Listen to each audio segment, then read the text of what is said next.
All right, welcome back to another episode of the 9 Point Day podcast. This episode is going to be a little bit shorter. A little bit of background on that. I've got some stuff going on, and in order to get episodes out to you weekly, like I had been doing, we're going to do a couple shorter ones, covering various topics from your favorite 10th event, best gym lifts, and in these episodes I reached out and contacted the previous episodes, the guests from the previous episodes, and see what their take on some of these topics were. So we get not just my opinion, not just Austin's opinion, but more of everyone, like Haley Gow, John Oden, Danny Autry, Emily Adams, people like that, right? It's going to be very good. A lot of good information, but here it is. This episode is actually going to be the best 5 events that make up a full games. There used to be kind of like this idea of if you had to shorten the games, what events would you do? And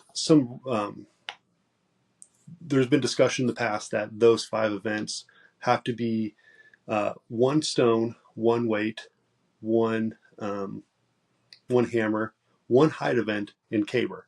Always got to put caber in there, like most traditional event, some say. So it's got to make those to make 5. I think it's kind of up to debate now whether or not you have to have representation from each type of event: height, distance, right, stone. But nonetheless, it's up in the air, right? So some reasons why an AD or a festival would want to shorten events from 9 to 5, or even less sometimes. But 5 is generally kind of the standard of what you would do to make it short, unless you have like crazy restrictions on field size. And that would be one of the reasons, right? You just don't have a large enough field. You can't throw like hammers because that's going 120 feet, right? You don't have 200 feet of space, of safety space to work with. So you cut out hammers, or even just light hammer. And sometimes you'd even cut out lightweight just based on how many trigs you have going and where they're throwing to. You might get rid of just any of the light events just because they go far. Probably than like a stone would, or a heavyweight even. Another reason you would do that is time, right? You just don't have 10 hours of the day to, like, you can't have athletes throwing for 10 hours of the day because whether you need the field for something else, or you just time constraints of what the festival or games allows. But I think one of the most underutilized reasons for shortening the day to 5 events is just purely crowd enjoyment. You want to find events that people are willing to sit there and watch for 4 or 5 hours. I know some games are starting to kind of think towards this way, that having all night events is great, but that's 9 to 10 to 12 hours even of throwing, and you're not going to get a constant batch of audience to watch it. We're putting on a spectacle. We're being showmen. We're showing what we can do for a crowd, and the crowd's the ones who pays entry fees into these festivals. They buy the beer, they buy the turkey legs and things like that. But you want to keep them there so they can keep, doing what they're there for, to watch us and spend their money. We're entertainers. That's what the biggest point of the Highland Games is that we're entertainers. So you can shorten the day by taking out events. Height events are always generally pretty good to keep in because it's very constant. Like it's instantaneous feedback. Our audience knows when it goes over, if they make it, and if they don't, and they can feel that, and we can feel them feeling that. A lot of feeling, right? And hammers are good because like they go far. When you're having an announcer on the loudspeaker saying, "Hey, he just threw 170 feet," or not 70. That's ridiculous. No one's ever done that. Like 120 feet. Like that's huge. It's a huge light hammer. And like that's a 3-digit number. That's big. People want to hear that. And like throwing the 56, it's heavy. If you're doing your job as an entertainer. The crowd knows this weighs 56 pounds, and they felt it. They picked it up. They say, holy crap, how are you throwing that far, whether it be even 20 feet or 40 feet, right? And like throwing it for height, whether it be 10 feet or 15 feet, 12 feet, whatever, right? They are blown away because they felt this thing. So height events are good. Heavyweight events are good. Distance events are also good.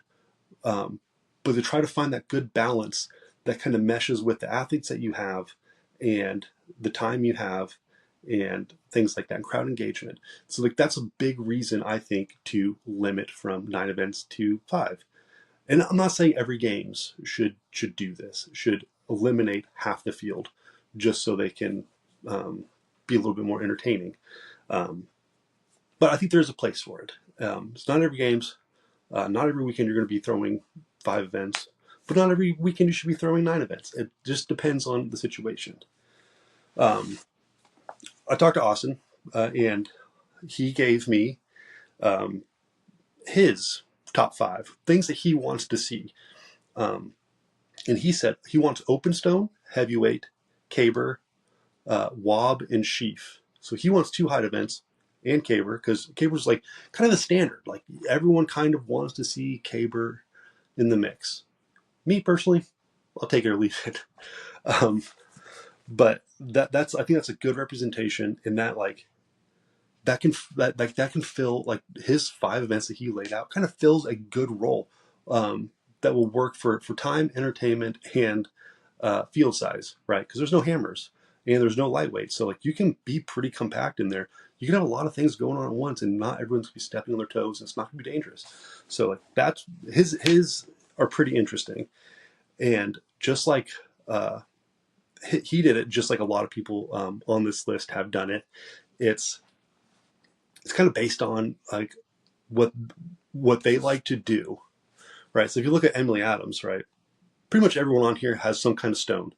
Emily put no stones in there. She did heavy hammer, light hammer, heavyweight, sheaf, and caber. And I didn't dig in too much with her, but I imagine that's just because that's what she wants to do. Those are her events. I mean, definitely sheaf. Like as you know, like she's like a 3-time multiple setting world record holder. Very, very impressive. So definitely got to put sheaf in there. Like that's what if you're kind of like the master of the games and you get to choose what events you want, like definitely you're going to put the ones that like you're good at. But then we got John Oden and Danny Autry had very similar ones where they basically specified that you can do an open stone or a Braemar, either or, because that's any kind of stone put. And then it's a heavyweight, lightweight, wob, and caber. And Danny's was a little bit different, where he said lightweight instead of heavyweight. But they kind of had they both had like the same reasoning as like these are kind of like quintessential Highland Games. This represents the essence of what Highland Games is. You've got your stone, you got your weight, you got your hammer, a height event, and caber. And that height event is weight over bar. It's wob, and that's very traditional. You don't because like as a lot of people know, Scotland and pretty much all of Scotland and almost all of Europe, they don't contest sheaf. They just only one height event, and that's wob. So they have an 8-point day if you do perfect, right? You get 8 points. In the States, we do 9 because we add sheaf in because it's the Lord's event and better recognize. But so that's very, very traditional. But I just like the way Danny put it. Like this emphasizes the essence of the Highland Games, the spirit of Highland Games. I talked to brother Josh from No Fame Game, and his I would have like pegged him like a little bit different on what events he was going to give me, but he specified open stone, lightweight, light hammer, and caber and wob, and I don't know. I guess in my mind, I would have pegged him for like a heavyweight guy. He would have chose heavyweight instead of lightweight. But like the more I thought about it, I'm like, man, he's a promoter. He's an AD. He's an athlete. Um, he kind of looks at it from like a different perspective than other people. And I think that perspective is the big number, especially when you add light hammer in there instead of heavy hammer, because now we're getting to 3-digit numbers. That sounds good. That sounds big. Everyone wants to hear the big number, like we talked about. Um, and then Haley Gow, uh, the grip master herself, she has Braemar, lightweight, caber, um, heavy hammer, and sheaf, which is, I don't know. I'd say it's odd. That's an odd combo for me, I think. Um, because like, I don't know, in my head it's like, if you're going to do lightweight, you're going to do light hammer as well. But but like, again, like I said, a lot of these are just going to be what the athlete kind of wants to do. And mine is very specific to me. This is what I want, right? I want open stone, lightweight, heavy hammer, light hammer, and sheaf. I don't want wob, and I can do without caber. Call me crazy. I mean, but this is like kind of like, these are the events that I want so I can win a games. That's kind of like the way I'm looking at it. It and I specifically left caber out just because, um, one, caber's hard. We all know this. It's there is skill, and I've argued this with people in the past that caber is a skilled event, but there is there's a lot of luck involved in caber, because if that stick is like curvy and that's got like the end isn't flush and it's got like a big slope on one end, like you might have a good pick. You're very comfortable. It's like it's in your hand and you're running with it. You get a good clean pull. It turns over. But then all of a sudden, like, it just twists and falls over at a 2 o'clock. You did everything right. That stick did not do what it was supposed to do. And so, kind of in my mind, like that's where the luck comes in. That's where um, there's a lot of chance involved in caber. And I don't know. In a perfect world, uh, I wouldn't ever have to contest caber. Not that I don't like it. It's fun to do. It's very showy. People love it. Like, the crowd loves it because it's a big long stick that they can't fathom. Like, even picking up, especially on end. Like, that sounds crazy. And then running with it, and then throwing it. Right. So all of that. It's a very useful event, but I left it out specifically just for the chance element of it. Um, in Wob, I left out because I'm not particularly good at Wob. I'm not super tall and I'm not super heavy, so the 56 is a brutal event, and fine. Like, I know it's very traditional, just like caber. It's a very traditional event, and to leave it out might be considered sacrilegious. Um, but that's what I chose. I put both hammers in there because if there's two hammers, that gives me more opportunity to like excel in my better events. Um, and lightweight, because lightweight goes far and it's fun and it's not heavy and I can move fast and I can feel athletic while I do it. It doesn't beat me up like heavyweight does.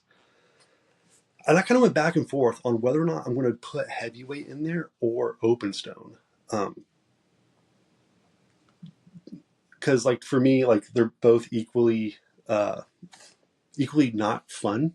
But I put open stone in there instead of heavyweight because I've been working really hard on my open stone, and if it works, if I pop off on that day, like, it's really good, and I want to show it off. But the heavyweight, like, I don't know, in practice, it's not going as good as the open stone is. I have not been putting as much work into it. Um, but that's that. Oh, and sheaf. I put sheaf in there just because it's the Lord's event. I said it before. I'll say it again. It's the best, and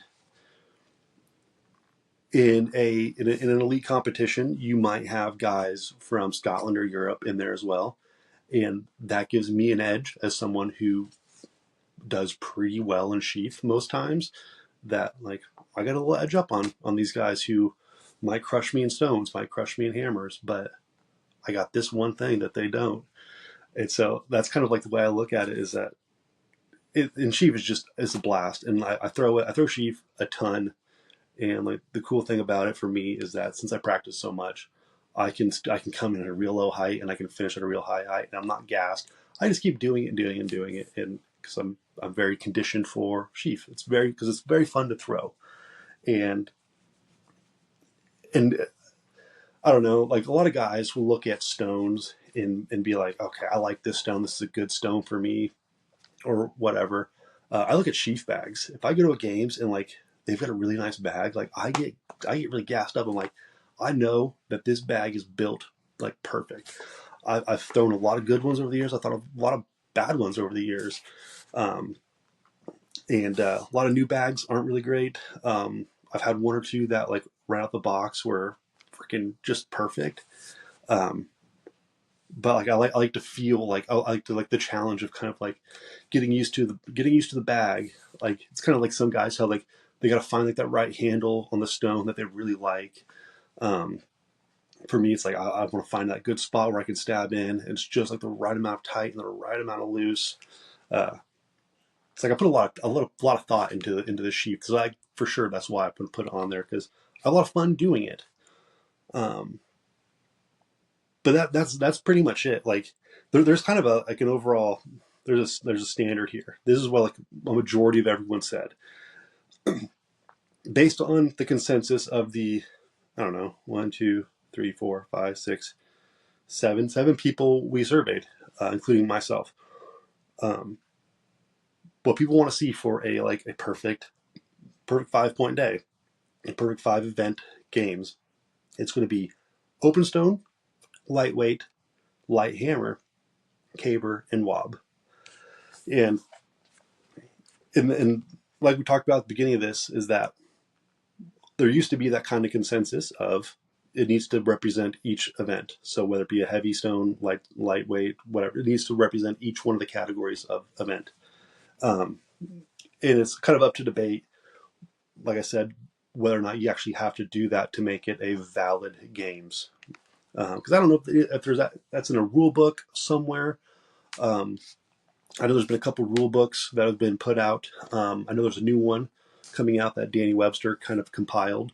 He took some of the old stuff, some of the new stuff, and kind of just formatted it a little bit better that everyone can understand, and ADs can utilize it as they wish. I haven't looked at it yet. He might actually have a rule in there that the minimum amount of events for games needs to be 5, and they have to represent each event.